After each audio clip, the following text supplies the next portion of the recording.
L'air crépitait d'anticipation. Klein Moretti, notre protagoniste, se trouvait au bord d'une révélation.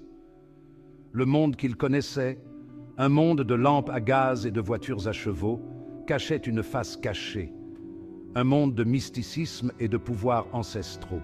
Encore aux prises avec mes nouvelles capacités, je sentais le poids de la responsabilité. Il était un Beyonder, touché par le mystique.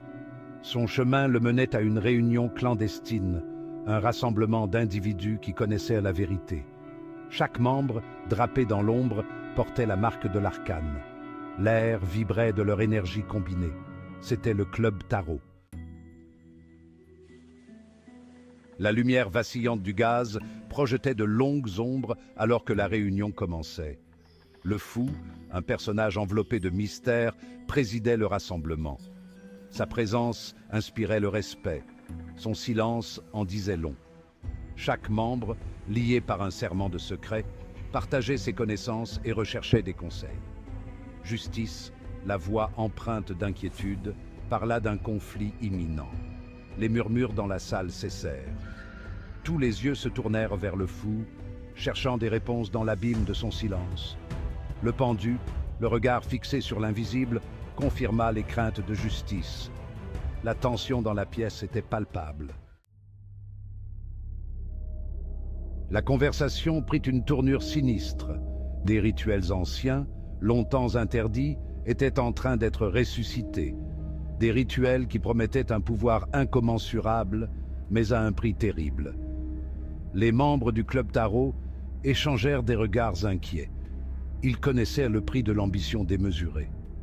L'ermite, la voix rauque, parla de dieux oubliés et des rituels utilisés pour les invoquer. Le magicien, les yeux brillants d'un mélange de peur et de fascination, décrivit les rituels avec des détails effrayants. Des sacrifices de sang, des incantations dans des langues oubliées et l'invocation d'entités venues d'au-delà du voile de la réalité. Le poids de leurs connaissances pesait lourd dans l'air.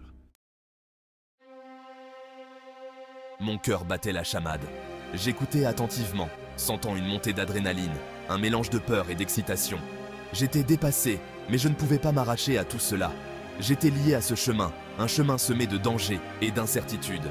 Le fou, son regard perçant le voile du secret, s'adressa directement à Klein. Une épreuve lui fut présentée, une tâche qui prouverait sa valeur. Mon esprit était en course. Ma main tremblait alors que je tendais la main vers la carte de tarot, symbole de mon engagement. La réunion prit fin. Les membres du Club Tarot, le visage marqué d'inquiétude, se dispersèrent dans la nuit. Ils portaient le poids de secrets, des secrets qui pouvaient bouleverser le monde qu'ils connaissaient. Leurs chemins, autrefois séparés, étaient désormais liés. Mon esprit était en ébullition avec de nouvelles connaissances et le fardeau de ma tâche. Je marchais avec un but nouveau. Le brouillard semblait se dissiper devant moi, comme guidé par une main invisible. Je n'étais plus un simple joueur. J'étais un participant à un grand drame cosmique. Il allait affronter la tempête à venir, armé de son intelligence et du pouvoir qui sommeillait en lui. La nuit s'éternisait. Chaque tic-tac de l'horloge était un coup de marteau sur la détermination de Klein.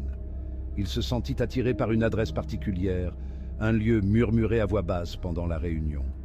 Un endroit où le voile entre les mondes était mince. Hésitant, j'ai franchi le seuil. L'air à l'intérieur était épais, de l'odeur de la pourriture et du parfum persistant de quelque chose d'ancien et de profane. Je sentais des yeux sur moi, observant chacun de mes mouvements. Ma main se porta instinctivement vers le revolver caché sous mon manteau. Il entendait maintenant des chuchotements, faibles et indistincts, tourbillonnant autour de lui comme le brouillard à l'extérieur.